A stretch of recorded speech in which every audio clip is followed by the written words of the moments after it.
الحمد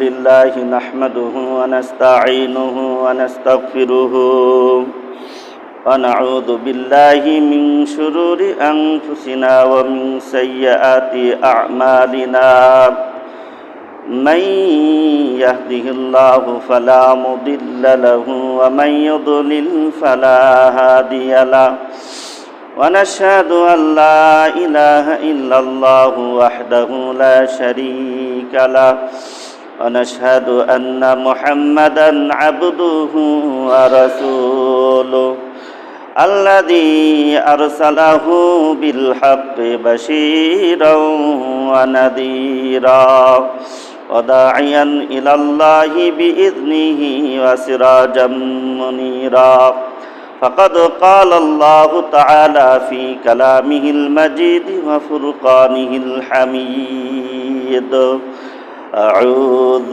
بالله من الشيطان الرجيم بسم الله الرحمن الرحيم والذين يكنزون الذهب والفضة ولا ينفقونها في سبيل الله فبشرهم بعذاب أليم يوم يحمى عليها في نار جهنم فتكوى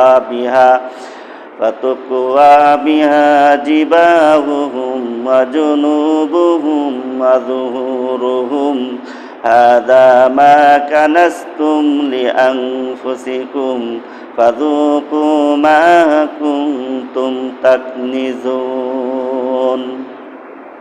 صدق الله العظيم। মহান আল্লাহ পাকের দরবারে আমরা লাখো কোটি শুকর আদায় করছি যে আল্লাহ রব্বুল আলামিন এই পবিত্র মাহে রমজান মাসে আমাদেরকে রোজা রাখা অবস্থায় পবিত্র জুমার দিনে আল্লাহ পাকের গোলামি করার উদ্দেশ্যে পৃথিবীর সর্বোত্তম স্থান মসজিদে এসে বসার তৌফিক দিয়েছেন।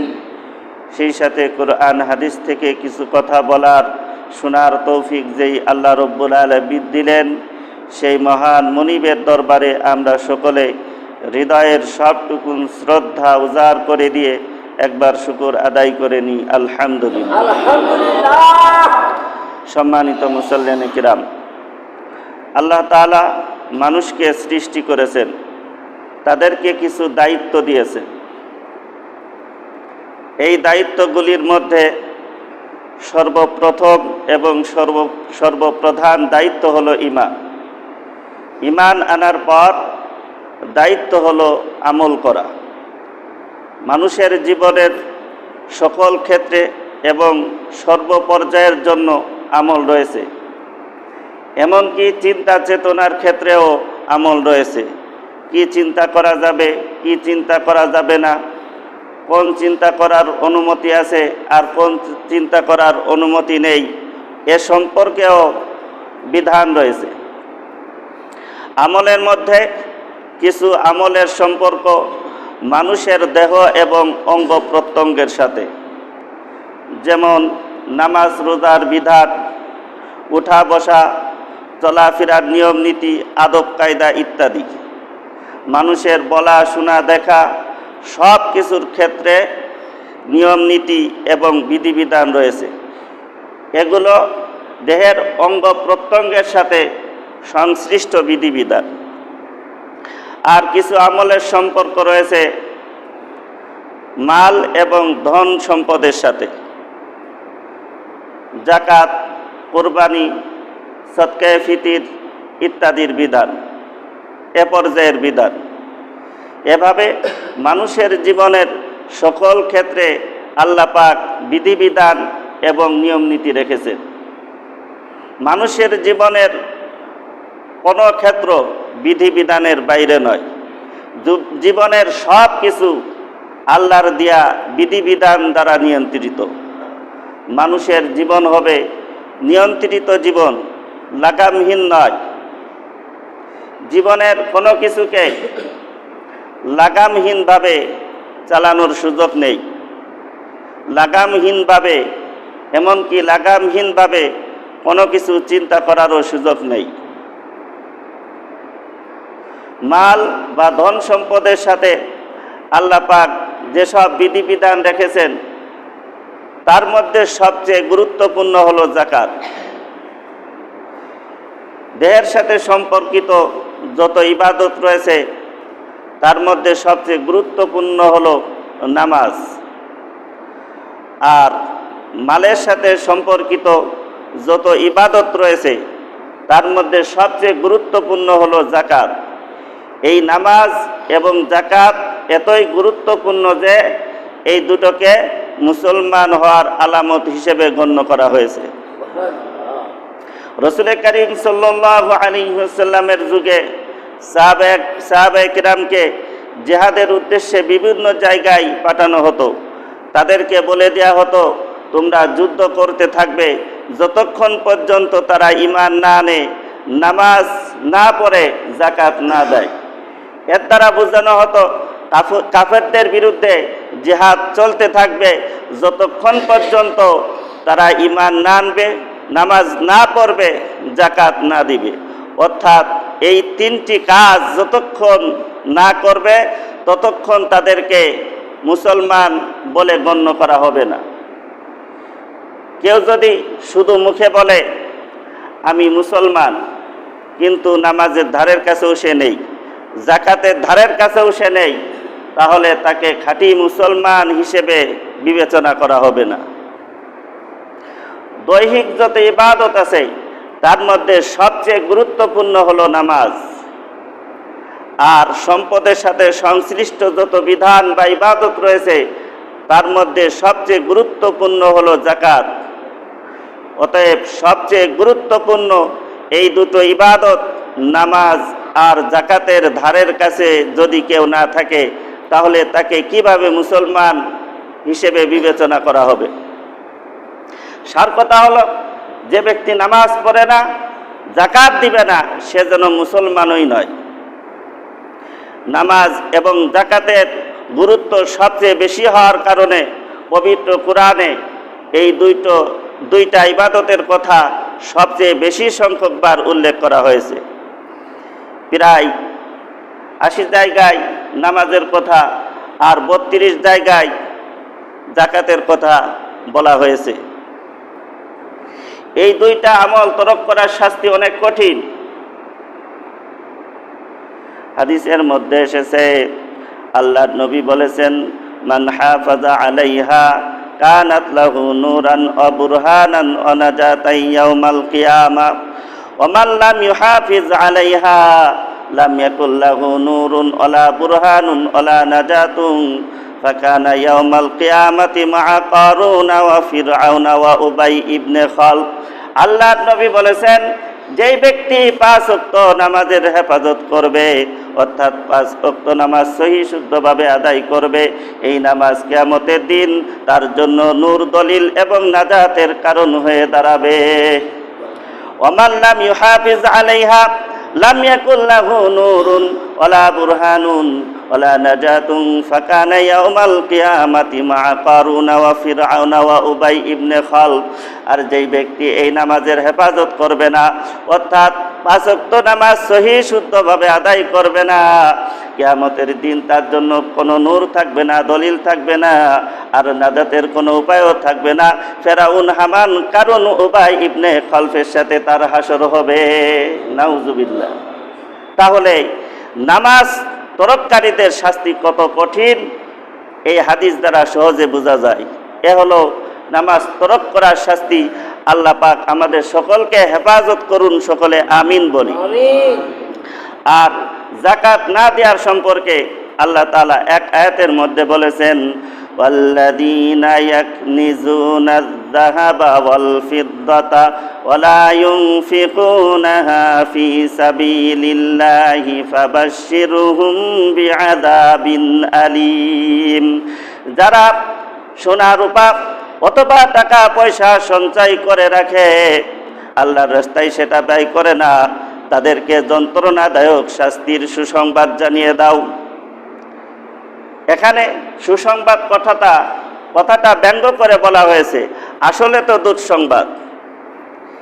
এই যন্ত্রণাদায়ক শাস্তি কি তা বয়ান করে আল্লাহ রাব্বুল আলামিন বলেন, ইয়াউমা ইউহমা আলাইহা ফি নারি জাহান্নামা ফাতুকওয়া বিহা জিবাহুহুম ওয়া জুনুবুহুম ওয়া যুহুরুহুম হাদা মা কানাসতুম লিআনফুসিকুম ফাযুকু মা কুনতুম তাকনিজুন।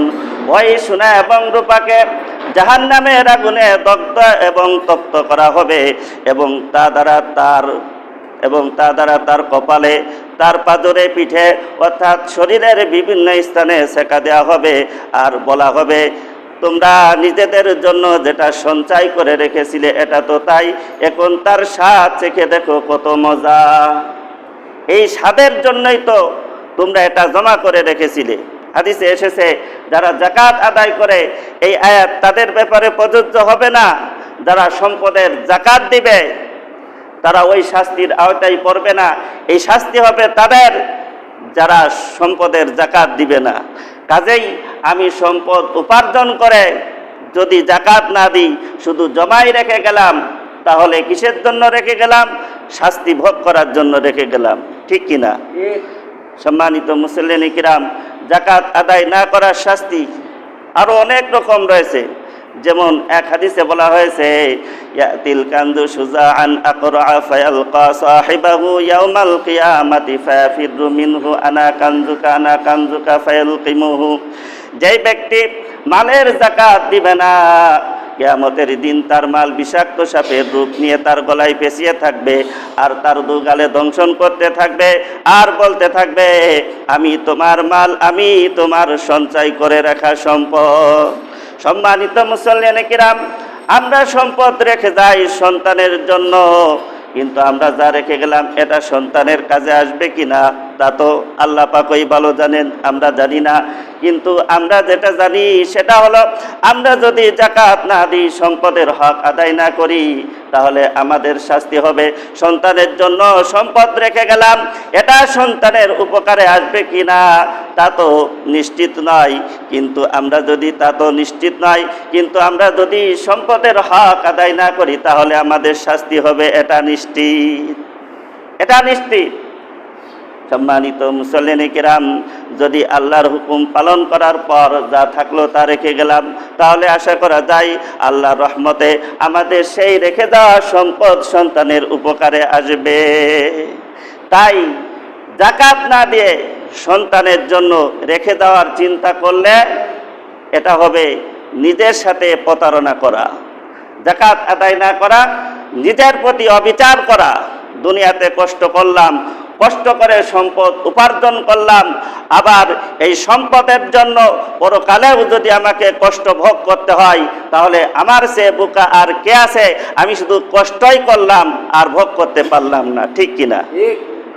তাদউ মান আদবারা ওয়া তাওয়াল্লা। দজক নিজেই ওই ব্যক্তিকে ডাকবে যে সত্যের প্রতি বিমুখ ছিল এবং আল্লাহর আনুগত্য করতে অস্বীকার করেছিল আর ধন সম্পদ জমা করে সংরক্ষণ করেছিল। তাফসিরে ইবনে কাসিরের মধ্যে এই আয়াতের ব্যাখ্যায় বলা হয়েছে, যেভাবে প্রাণীরা তাদের খাদ্য খোঁজ করে ভক্ষণ করে, তেমনিভাবে দোজখ হাসরের ময়দান থেকে পাপীদেরকে একজন করে খুঁজে খুঁজে সংগ্রহ করবে। নাউজুবিল্লাহ। এই আয়াতে সম্পদ জমাকারীদের কথা বলা হয়েছে।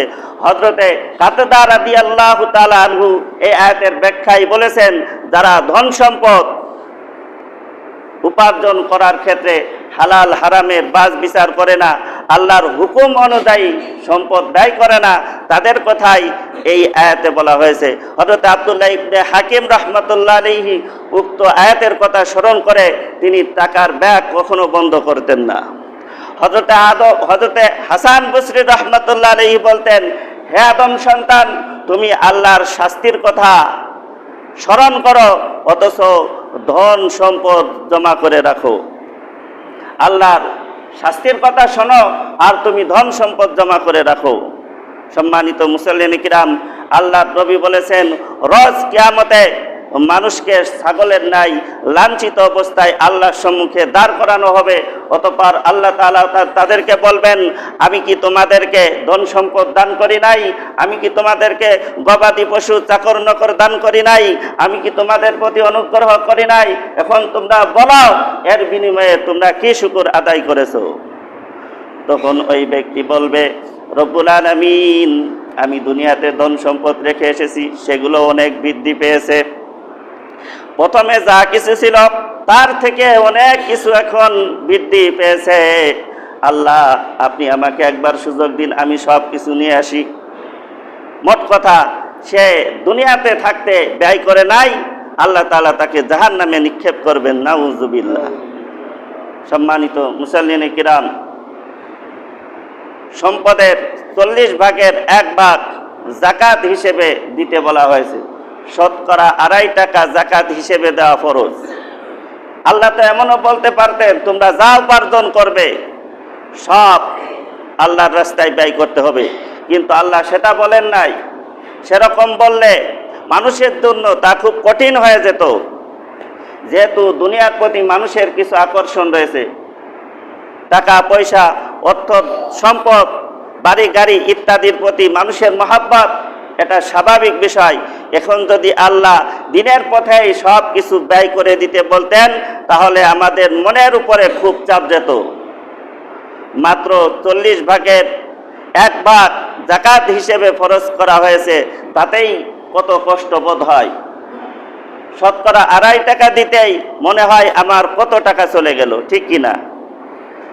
সম্মানিত মুসল্লিন কিরাম, সম্পদ, ধন সম্পদের যাকাত দিতে কষ্ট বোধ করা বোকামি ছাড়া আর কিছুই না। ধন সম্পদের আসল মালিক হলেন আল্লাহ তাআলা। আমরা শুধু এটা নড়াচড়া করার মালিক। আসল মালিক যেভাবে বলবেন সেটাই আমরা সেভাবেই নড়াচড়া করব। অতএব এখন আমরা যদি আল্লাহর হুকুম মতো ধন সম্পদ ব্যয় না করি, তাহলে বোঝা গেল আমি আল্লাহকে আসল মালিক মনে করছি না, বরং নিজেকে আসল মালিক মনে করেই ধন সম্পদ ব্যয় করছি না, ঠিক কিনা? সুতরাং নিজেকে অন্যের মালের মালিক মনে করা বোকামি ছাড়া আর কিছুই না। যখন আমাদের এই বিশ্বাস থাকবে যে ধন সম্পদের আসল মালিক হলো আল্লাহ তাআলা, তখন আল্লাহর হুকুম মতো ধন সম্পদ ব্যয় করতে আর কষ্টবোধ হবে না। বহু স্থানে আল্লাহ তাআলা ব্যয় করার কথা বলেছেন এইভাবে, আনফিকু মিম্মা রাযাকনাহুম, আমি তোমাদেরকে যা দিয়েছি তা থেকে ব্যয় করো। তোমাদের ধন, তোমাদের সম্পদ থেকে ব্যয় করো, এভাবে আল্লাহ বলেন নেই। বলেছেন আমি তোমাদেরকে যা দিয়েছি তা থেকে ব্যয় করো। এতে করে বোঝানো হয়েছে আল্লাহর দেয়া সম্পদ আল্লাহর হুকুম মতো ব্যয় করবে, তাতে কার্পণ্য কিসের, তাতে এত দ্বিধাদ্বন্দ্ব কিসের? যেমন একজন মালিক যদি তার ক্যাশিয়ারকে বলে, তোমাকে এই এত লক্ষ টাকা বা এত কোটি টাকা দেওয়া হলো, এ থেকে তুমি কর্মচারীদেরকে বেতন দিয়ে দাও, তাহলে ওই ক্যাশিয়ার ওই অত লক্ষ বা অত কোটি টাকা দিয়ে দিবে, তাতে তার একটুও কার্পণ্য বা দ্বিধাদ্বন্দ্ব আসবে না, ঠিক কিনা? কারণ সে জানে এটা তো আমার টাকা না, এ টাকার মালিক তো, এ টাকা তো আমার মালিকের। আমার মালিক যেভাবে ব্যয় করতে বলেছে আমি সেভাবে ব্যয় করব, আমার ব্যয় করতে কষ্টবোধ করার কি আছে? ঠিক এরকম মনোভাব সৃষ্টি করার জন্যই আল্লাহ তাআলা বলেছেন যে আমি তোমাদেরকে যা দান করেছি তা থেকে ব্যয় করো, তোমাদের সম্পদ ব্যয় করো। আল্লাহ তাআলা একথা বলেন নাই, কিন্তু একথা বলেন নাই, আমি তোমাদেরকে যা দিয়েছি তা থেকে তোমরা ব্যয় করো। তাহলে বোঝা যাচ্ছে সম্পদের আসল মালিক হলেন আল্লাহ তাআলা, আমরা হলাম এটা নড়াচড়া করার মালিক, ঠিক কিনা? সম্মানিত মুসল্লিন কিরাম, আরেকটা কথা স্মরণ রাখতে হবে, সম্পদ আল্লাহর অনুগ্রহে অর্জিত হয়ে থাকে। মানুষ নিজের বাহুবলে, মানুষ নিজের মেধা বলে, মানুষ নিজের বুদ্ধি বলে সম্পদ উপার্জন করতে পারে না। আল্লাহ তাআলা কোরআনের মধ্যে বলেছেন, ফাইদা কুদিয়াতিস সালাতু ফান্তাশিরু ফিল আরদি ওয়াবতাগু মিন ফাদলিল্লাহ। নামাজ থেকে ফারেক হওয়ার পর তোমরা আল্লাহর অনুগ্রহ তালাশে বের হয়ে যাও, অর্থাৎ সম্পদ তালাশে বের হয়ে যাও। এই আয়াতে তোমরা সম্পদ তালাশে বের হও এটা না বলে বলা হয়েছে আল্লাহর অনুগ্রহ তালাশে বের হয়ে যাও। এতে করে বোঝানো হয়েছে সম্পদ আল্লাহর অনুগ্রহ, সম্পদ আল্লাহর অনুগ্রহে অর্জিত হয়ে থাকে। কাজী এটা স্মরণ রাখতে হবে যে এই সম্পদ দিয়ে রব্বুল আলামিন আমার প্রতি অনুগ্রহ করেছেন, এটা আমার বাহুবলে, এটা আমার শক্তি বলে অর্জিত হয় নাই। অতএব আল্লাহর হুকুম মতো এই সম্পদ ব্যয় করতে হবে, ঠিক কিনা? যদি বাহুবলে সম্পদ অর্জিত হতো তাহলে যে ব্যক্তি বেশি কুস্তি লড়তে পারে তার সম্পদ বেশি হতো, ঠিক কিনা? মেধা বা বুদ্ধির বলে সম্পদ অর্জিত হলে দেশের বুদ্ধিজীবীরাই বেশি সম্পদের মালিক হতেন। বিদ্যা বা জ্ঞান বলে সম্পদ অর্জিত হলে বড় বড় ডিগ্রিধারীরাই বেশি সম্পদের মালিক হতেন, আর বা কলমরা সব ফকির থাকতেন। কিন্তু বাস্তবে দেখা যায় এমন অনেক বড় বড় ধনী আছে যারা নিজেদের নাম পর্যন্ত সই করতে জানে না, অথচ বড় বড় জ্ঞানী গুণী ডিগ্রিধারীরা পেট করে ভাতও পাচ্ছে না, ঠিক কিনা? তাই একজন কবি কথাটাকে এভাবে বলেছেন, কাম আকিলিন আকিলিন আয়াত মাজাহিবুহু কাম জাহিলিন জাহিলিন তালকাহু মারজুকা ওয়া হাদাল্লাযী তারাকাল আওহামা হায়রা ওয়া সাইয়ারাল আলিমান নিহরিরা জিন্দেকা। কত বুদ্ধিমান জ্ঞানী গুণী জীবিকা উপার্জনের ক্ষেত্রে দিশেহারা হয়ে ঘোরাফেরা করছে, কোনো পথ খুঁজে বের করতে পারছে না, কোনো বুদ্ধি বের করতে পারছে না, অথচ কত গণ্ড মূর্খ সম্পদের স্তূপের উপর শুয়ে থাকছে, ঠিক কিনা? ওয়াহাদাল্লাযী তারাকাল আওহামা হায়রা ওয়া সাইয়ারাল আলিমান নিহরিরা জিন্দেকা। এই বিষয়টা বহু মানুষকে বিভ্রান্ত করে দেয়। যার সম্পদ আছে সেটা মনে করে না যে আমার সম্পদ আল্লাহর অনুগ্রহে অর্জিত হয়েছে, এটা আমার বাহুবলে, এটা আমার শক্তি বলে অর্জিত হয় নাই, এটা তার মনে থাকে না বলে সে সম্পদ দ্বারা বিভ্রান্ত হয়, ঠিক কিনা? বড় বড় জ্ঞানীও সম্পদের এই তত্ত্ব না জানার কারণে বিভ্রান্ত হয়। সম্মানিত মুসল্লিয়ানে কিরাম, সম্পদ আল্লাহর মেহেরবানি, সম্পদ আল্লাহর অনুগ্রহ, একথাটা বলা উচিত নয়। সকালবেলার ধনীকে বিকাল বেলায় আল্লাহ ফকির বানিয়ে দিতে পারেন, একথাটাও মনে রাখা দরকার। সম্পদ আল্লাহ দেন, আবার এই সম্পদ আল্লাহ ছিনিয়ে নিতে পারেন। অতএব আল্লাহ যেইভাবে সম্পদ ব্যয় করতে বলেছেন সেইভাবে সম্পদ ব্যয় করতে হবে। তাহলে সম্পদে আল্লাহ বরকত দিবেন, তাহলেই হয়তো আমার সম্পদটা টিকে থাকবে, ঠিক কিনা? সম্মানিত মুসল্লিয়ানে কিরাম, আল্লাহর হুকুম অনুযায়ী সম্পদ ব্যয় করলে, আল্লাহর রাস্তায় সম্পদ ব্যয় করলে, দিনের কাজে সম্পদ ব্যয় করলে সম্পদ কমে না, সম্পদ বাড়ে। আর অবৈধভাবে উপার্জন করলে সেই সম্পদে আল্লাহ তাআলা বরকত দেন না। আল্লাহ তাআলা কোরআনের মধ্যে বলেছেন, ইয়ামহাকুল্লাহুর রিবা ওয়া ইউরবিস সাদাকাত, আল্লাহ সুদকে মোচন করে দেন, দান সদকাকে বৃদ্ধি করে দেন। আল্লাহর রাস্তায় দান করা হলে, আল্লাহর রাস্তায় ব্যয় করা হলে, ফরজ ব্যয় হোক, নফল ব্যয় হোক, যে পর্যায়ের ব্যয় হোক না কেন, এই ব্যয় করলে আল্লাহ তাআলা সম্পদকে বৃদ্ধি করে দেন। কখনো আল্লাহ তাআলা সম্পদের পরিমাণকে বৃদ্ধি করে দেন, কখনো আল্লাহ তাআলা সম্পদের বরকতকে বৃদ্ধি করে দেন। যখন যেভাবে বৃদ্ধি করা আল্লাহ মুনাসিব মনে করেন সেইভাবে বৃদ্ধি করে দেন। সুবহানাল্লাহ। আর এর বিপরীত যারা সুদ বা অবৈধ উপায়ে সম্পদ উপার্জন করে, তাদের সম্পদকে আল্লাহ বরকতহীন করে দেন, তাদের সম্পদে কোনো বরকত থাকে না। সম্পদ দ্বারা যে উদ্দেশ্য একটু সুখ শান্তি অর্জন করা, তা তাদের ভাগ্যে জোটে না। দেখা যায় সব সময় তাদের পেরেশানি লেগে আছে, টেনশনের পর টেনশন লেগে আছে, তাদের সম্পদ কাজের কাজে লাগে না, ঠিক কিনা? অতএব দেখা গেল যাকাত দিলে, সম্পদ আল্লাহর রাস্তায় ব্যয় করলে আমার দুনিয়াতেও ফায়দা, আখিরাতেও ফায়দা। সম্মানিত মুসল্লিয়ানে কিরাম, যাকাত হিসাব করে দিতে হবে, লামসাম কিছু দিয়ে দিলে চলবে না। শতকরা 2.5 টাকা হারে যাকাত দিতে হবে। যাকাত সম্পর্কিত 3 ধরনের মাসালা জেনে রাখা জরুরি। 1, কাদের উপর যাকাত ফরজ। 2, কিভাবে যাকাত হিসাব করতে হয়। 3, কাদেরকে যাকাত দিতে হয়। 1, যাকাত কাদের উপর ফরজ হয় এ সম্পর্কে মাসালা হলো, যাকাত ফরজ হয় যদি কেউ সাহেবে নেসাব হয় এবং 1 বছর পর্যন্ত ওই পরিমাণ অর্থ তার কাছে থাকে। সাহেবে নেসাব কাকে বলা হয়? সাহেবে নেসাব ওই ব্যক্তিকে বলা হয় যার কাছে 7.5 তোলা স্বর্ণ অথবা 52.5 তোলা রূপা অথবা এই পরিমাণ টাকা পয়সা অথবা এই পরিমাণ ব্যবসায়িক পণ্য যার নিকট থাকে তার উপর যাকাত ফরজ। 1 বছর অতিবাহিত হওয়ার পর যাকাত ফরজ। এই মাসালাটা আমি একটু ব্যাখ্যা করে বলছি। যদি কারো নিকট শুধু সোনা থাকে, রূপা এবং নগদ টাকা পয়সা ব্যবসায়িক মূল্য না থাকে, তাহলে 7.5 তোলা সোনা বা তার চেয়ে বেশি থাকলে 1 বছর অতিবাহিত হওয়ার পর তার উপর যাকাত ফরজ। যদি কারো নিকট শুধু রূপা থাকে, সোনা এবং নগদ টাকা পয়সা ব্যবসায়িক পণ্য না থাকে, তাহলে এই রূপা যদি 52.5 তোলা রূপা 52.5 তোলা রূপা বা তার চেয়ে বেশি থাকে, 1 বছর অতিবাহিত হওয়ার পর তার উপর যাকাত ফরজ হবে।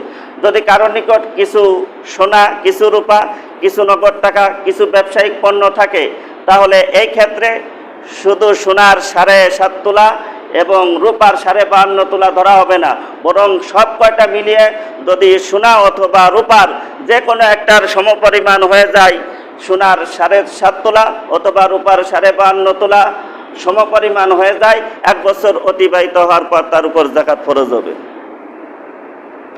যদি কারো নিকট সোনা রূপা না থাকে, ব্যবসায়িক পণ্য না থাকে, শুধু নগদ টাকা থাকে, তাহলে এই নগদ টাকা যদি কারোর নিকট থাকে, তাহলে 7.5 তোলা সোনা অথবা 52.5 তোলা রূপা এই পরিমাণ অর্থ যদি কারোর কাছে থাকে, 1 বছর অতিবাহিত হওয়ার পর তার উপর যাকাত ফরজ হবে। যদি কারোর নিকট সোনা রূপা এবং নগদ টাকা পয়সা না থাকে, ব্যবসায়িক পণ্য থাকে, তাহলে এই ব্যবসায়িক পণ্য যদি 7.5 তোলা সোনা অথবা 52.5 তোলা রূপার সমপরিমাণ হয়, 1 বছর অতিবাহিত হওয়ার পর তার উপর যাকাত ফরজ হবে। যদি কারো নিকট সোনা এবং রূপা না থাকে, কিছু নগদ টাকা এবং কিছু ব্যবসায়ী পণ্য থাকে, এই দুইটা মিলিয়ে যদি 7.5 তোলা সোনা অথবা 52.5 তোলা রূপার যে কোনো একটার সমপরিমাণ হয়ে যায়, তাহলে তার উপর যাকাত ফরজ হবে। সম্মানিত মুসল্লিয়ানে কিরাম, যাকাত হিসাব করা এবং তা আদায় করার নিয়ম। যে অর্থ সম্পদের উপর যাকাত আসে, সে অর্থ সম্পদের 40 ভাগের 1 ভাগ যাকাত দেওয়া ফরজ।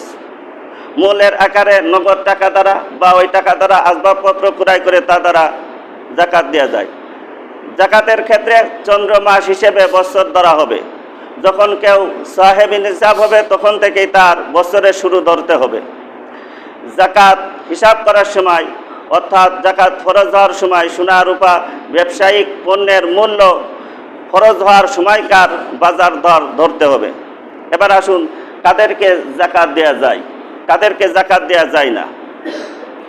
পিতা মাতা, দাদা দাদি, পরদাদা, পরদাদি, পরনানা, পরনানি, উপরের সিঁড়ি যত আছে এদেরকে যাকাত দেওয়া যাবে না। এরপরে নিচের সিঁড়ি, নিজের ছেলে মেয়ে, নাতি নাতনি, পোতা পুত্রী, নিচের যত সিঁড়ি আছে এদেরকে যাকাত দেওয়া যাবে না। স্বামী স্ত্রী একে অন্যকে যাকাত দিতে পারবে না। অমুসলিমদেরকে যাকাত দেওয়া যাবে না। এই যাকাতের অর্থ দ্বারা মৃত ব্যক্তির কাফন দাফন, মৃত ব্যক্তির ঋণ পরিশোধ করা যাবে না। সরকার যদি যাকাতের অর্থ সঠিকভাবে ব্যয় না করে, তাহলে সরকারের ফান্ডে যাকাত দেওয়া যাবে না।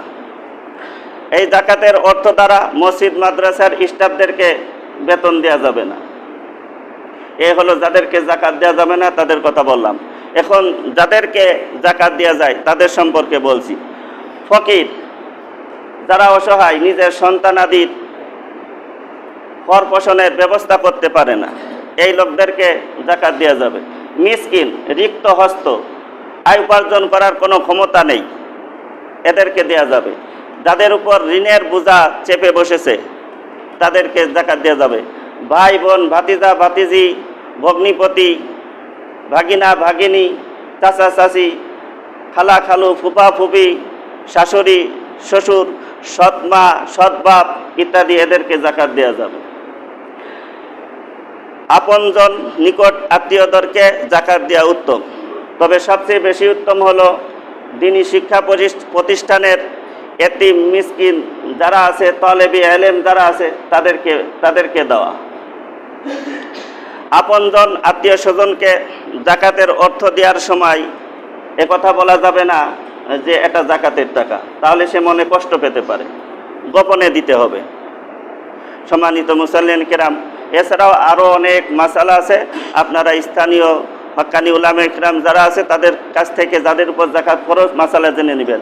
আল্লাহ তাআলা আমাদেরকে সব আমল সুন্দরভাবে সহিভাবে করা তৌফিক দান করুন। ওয়া আখিরু দাওয়ানা আনিল হামদুলিল্লাহি রাব্বিল আলামিন।